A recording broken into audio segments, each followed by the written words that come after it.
নদীর স্রোতে ভেসে যাচ্ছেন এক ভদ্রমহিলা। বাঁচার চেষ্টা করছেন কিন্তু পারছেন না। আশেপাশের লোকজন তাকে দেখে কেউ আতঙ্কে চেঁচিয়ে উঠছেন, কেউ আবার মুহূর্তের মধ্যে ঠিক বুঝে উঠতে পারছেন না কি করা উচিত এখন। আর ঠিক সেই সময় ব্রিজ থেকে নদীতে ঝাঁপ দিলেন দুই রিয়েল হিরো। তাদের হাত ধরেই নতুন জীবন ফিরে পেলেন সেই ভদ্রমহিলা। কিন্তু কারা এরা? ভদ্রমহিলার পরিচিত কেউ? আগে না, অপরিচিত এক মানুষকে বাঁচাতেই নিজেদের প্রাণের তোয়াক্কা না করে ব্রিজ থেকে নদীতে ঝাঁপ দিয়েছিলেন এই দুই যুবক। সমাজ দুচোখ ভরেই দেখল সেদিন এই স্বার্থপরতার যুগেও সত্যিই কিছু মানুষ মানুষের জন্যেই, যারা মানুষ হয়ে মানুষের পাশে দাঁড়ান। কি মনে হচ্ছে কোনো সিনেমার চিত্রনাট্য? আগে না, বাস্তবের ঘটনা বলছি। ভদ্রমহিলার নাম নমিতা চক্রবর্তী। চকগাড়া গ্রামের বাসিন্দা তিনি। সম্প্রতি এমনই এক অপ্রত্যাশিত ঘটনা ঘটে তার সাথে। ঘটনার দিন আকনা আশ্রমে পুজো দিয়ে সকাল ওই 10টা নাগাদ দামোদর নদীর আকনা ঘাটে স্নান করতে নামেন নমিতা দেবী। আর ঠিক তখনই ঘটে বিপত্তি। আচমকা তিনি জলে পড়ে যান এবং নদীর স্রোতে জয়নগরের দিকে ভেসে যেতে থাকেন। প্রাণপণ চেষ্টা করেও নদী থেকে আর উঠে আসতে পারেন না। ওই বধূকে নদীতে এভাবে ভেসে যেতে দেখে নদীর পাড়ে থাকা মানুষজন রীতিমতো ভয়ে আতঙ্কে চিৎকার শুরু করেন। সকলেই চাইছিলেন তাকে বাঁচাতে, কিন্তু কি করে কি করবেন ঠিক বুঝে উঠতে পারছিলেন না। ততক্ষণে এই খবর ছড়িয়ে পড়েছে আশেপাশে। এ কথা শোনা মাত্রই বাইক নিয়ে বেরিয়ে পড়েন হাওড়ার দুই যুবক, রাকেশ ও সৌমেন।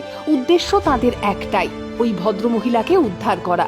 সেই মতোই তারা এবারে পৌঁছে যান চক ঠাকুরানীর কাছে, কিন্তু সেখানে সেই ভদ্রমহিলাকে উদ্ধার করতে ব্যর্থ হন। তাতেও এখানে থামেন না তারা, হালও ছাড়েন না। এবারে সোজা গিয়ে পৌঁছলেন জয়নগর ব্রিজের ওপর। ততক্ষণে এই ঘটনা শুনে জয়নগর ব্রিজের ওপরে বহু মানুষ জড়ো হয়েছেন। পৌঁছেছে পুলিশও।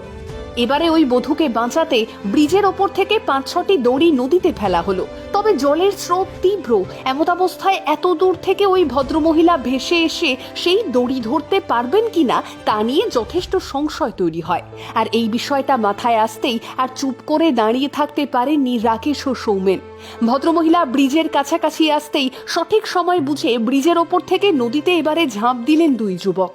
স্থানীয়রা অনেকেই বলছেন, রাকেশ এবং সৌমেন নদীতে ঝাঁপ দেওয়ার পর ভেসে আসা ওই বধূর হাত ধরে তাকে উদ্ধার করার চেষ্টা করেন তারা, কিন্তু জলের স্রোত তীব্র থাকায় কয়েক সেকেন্ডের মধ্যেই যুবকদের হাত ফসকে তিনি ফের জলে ভেসে যান। তবে এবারেও হাল ছাড়লেন না দুই যুবক। শোনা যাচ্ছে দীর্ঘ 4 কিলোমিটার সাঁতার কাটার পর নয়াচকের কাছে ওই ভদ্রমহিলাকে উদ্ধার করেন এই দুই রিয়েল হিরো। পরে তাকে উদয়নারায়ণপুর স্টেট জেনারেল হসপিটালে ভর্তি করা হয়। চিকিৎসকরা জানান তার অবস্থা আপাতত স্থিতিশীল। আজকের দিনে দাঁড়িয়ে আমরা যখন শুধুই নিজেদের নিয়ে ভাবতে ব্যস্ত হয়ে পড়ি, স্বার্থপরতাকে সঙ্গী করি, ঠিক তখনই সেই মাটিতে দাঁড়িয়েই দুজন মানুষ অপর একজন মানুষকে বাঁচাতে কি অনায়াসেই ঝাঁপিয়ে পড়লেন। না, নিজেদের প্রাণের তোয়াক্কা করলেন না, দুবারও ভাবলেন না। ততক্ষণ চেষ্টা চালিয়ে গেলেন যতক্ষণ না ভদ্রমহিলাকে উদ্ধার করা গেল। আর যদি এই দুই যুবক না থাকতেন তাহলে ভদ্রমহিলার শেষ পরিণতি ঠিক কি হতো তা ভাবতে গেলেও আঁতকে উঠতে হয়। এই দুজনের হাত ধরেই নতুন প্রাণ ফিরে পেলেন তিনি।